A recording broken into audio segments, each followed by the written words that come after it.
କ'ଣ ଆପଣ ଜାଣିଛନ୍ତି କି ବାସି ଭାତ ଖାଇବା ଦ୍ୱାରା ଆମର କେଉଁ ସବୁ ରୋଗ ଗୁଡ଼ିକ ଦୂର ହୋଇଥାଏ? ତେବେ ଚାଲନ୍ତୁ ଆଜିର ଏହି ଭିଡ଼ିଓରେ ବାସି ଭାତ ଖାଇଲେ ଆମର କ'ଣ କ'ଣ ସବୁ ଉପକାର ହୋଇଥାଏ ତାହା ସମ୍ପର୍କରେ ଜାଣିବା। ଆପଣଙ୍କ ପାଇଁ ଆଜିର ପ୍ରଥମ ପ୍ରଶ୍ନ, ଦୁନିଆର ପ୍ରଥମ ଗୋଲ୍ଡ ପ୍ଲେଟ୍ ହୋଟେଲ କେଉଁଠି ଅଛି? ଆପଣଙ୍କର ଅପସନ୍ ଗୁଡ଼ିକ ହେଲା option A America, B Greek, C Brazil, D Vietnam.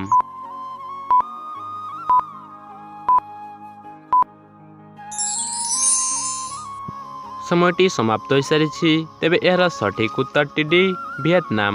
ଦୁନିଆର ପ୍ରଥମ ଗୋଲ୍ଡ ପ୍ଲେଟ୍ ହୋଟେଲ ଭିଏତନାମ ଠାରେ ଅଛି।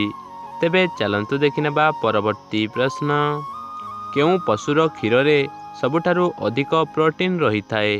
ଆପଣଙ୍କର ଅପସନ୍ ଗୁଡ଼ିକ ହେଲା ଅପସନ୍ ଏ ଛେଳି, ବି ମେଣ୍ଢା, ସି ଗଧ, ଡି ହାତୀ।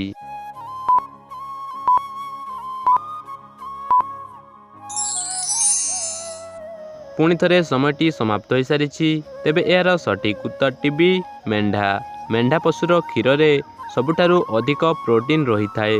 ତେବେ ଚାଲନ୍ତୁ ଦେଖିବା ପରବର୍ତ୍ତୀ ପ୍ରଶ୍ନ, ଭାରତର ରାଜଧାନୀ ନାମରେ ଦିଲ୍ଲୀ କେବେ ନାମିତ ହୋଇଥିଲା? ଆପଣଙ୍କର ଅପସନ୍ ଗୁଡ଼ିକ ହେଲା ଅପସନ୍ ଏ 1911, ବି 1912, ସି 1913, ଡି 1914।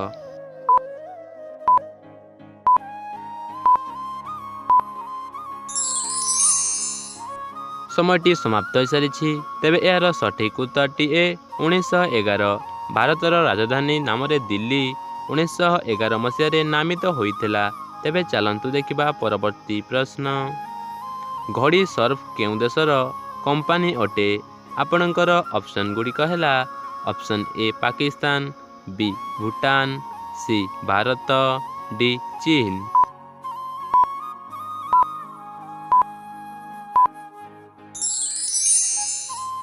ପୁଣି ଥରେ ଆପଣଙ୍କ ସମୟଟି ସମାପ୍ତ ହୋଇସାରିଛି। ତେବେ ଏହାର ସଠିକ୍ ଉତ୍ତରଟି ସି ଭାରତ। ଘଡ଼ି ସର୍ଫ ଭାରତ ଦେଶର କମ୍ପାନୀ ଅଟେ।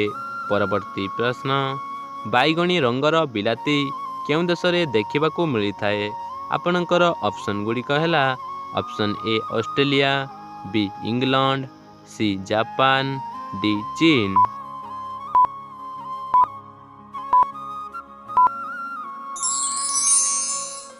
ସମୟଟି ସମାପ୍ତ ହୋଇସାରିଛି। ତେବେ ଏହାର ସଠିକ୍ ଉତ୍ତରଟି ଡି ଚୀନ। ବାଇଗଣୀ ରଙ୍ଗର ବିଲାତି ଚୀନ ଦେଶରେ ଦେଖିବାକୁ ମିଳିଥାଏ। ତେବେ ଚାଲନ୍ତୁ ଦେଖିବା ପରବର୍ତ୍ତୀ ପ୍ରଶ୍ନ, ସଜନା ଶାଗ ଖାଇଲେ ଶରୀରରେ କ'ଣ ବଢ଼ିଥାଏ? ଆପଣଙ୍କର ଅପସନ୍ ଗୁଡ଼ିକ ହେଲା ଅପସନ୍ ଏ ହିମୋଗ୍ଲୋବିନ୍, ବି ବୁଦ୍ଧି, ସି ରକ୍ତ, ଡି ଓଜନ।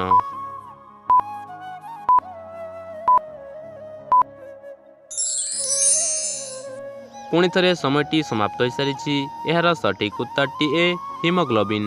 ସଜନା ଶାଗ ଖାଇଲେ ଶରୀରରେ ହିମୋଗ୍ଲୋବିନ୍ ବଢ଼ିଥାଏ। ତେବେ ଚାଲନ୍ତୁ ଦେଖିବା ପରବର୍ତ୍ତୀ ପ୍ରଶ୍ନ, ଭାରତରେ IPLର ଆରମ୍ଭ କେବେ ହୋଇଥିଲା? ଆପଣଙ୍କର ଅପସନ୍ ଗୁଡ଼ିକ ହେଲା ଅପସନ୍ ଏ 2005, ବି 2007, ସି 2008, ଡି 2010।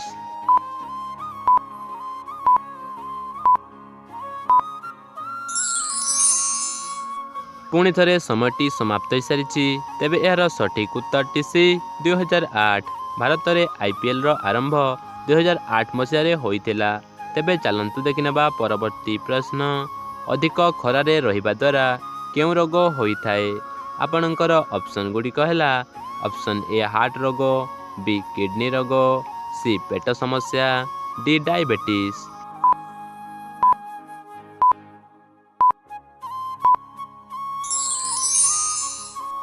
ସମୟଟି ସମାପ୍ତ ହୋଇସାରିଛି। ତେବେ ଏହାର ସଠିକ୍ ଉତ୍ତରଟି ବି କିଡନୀ ରୋଗ। ଅଧିକ ଖରାରେ ରହିବା ଦ୍ୱାରା କିଡନୀ ରୋଗ ହେବାର ଆଶଙ୍କା ରହିଥାଏ।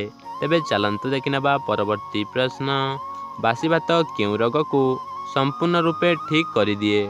ଆପଣଙ୍କର ଅପସନ୍ ଗୁଡ଼ିକ ହେଲା ଅପସନ୍ ଏ କ୍ୟାନ୍ସର, ବି ହାର୍ଟ ଆଟାକ୍, ସି କୋଷ୍ଠକାଠିନ୍ୟ, ଡି ସୁଗର।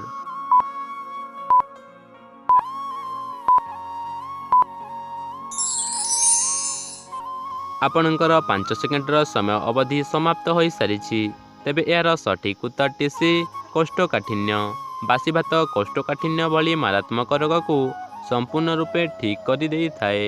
ତେବେ ଆଜିର ଅନ୍ତିମ ପ୍ରଶ୍ନଟି ଆପଣଙ୍କ ପାଇଁ ରହିଲା, ରାମାୟଣ କିଏ ରଚନା କରିଥିଲେ? ଆପଣଙ୍କର ଅପସନ୍ ଗୁଡ଼ିକ ହେଲା option A Valmiki, B Kashyap, C Chyavan, D Parvat Rishi.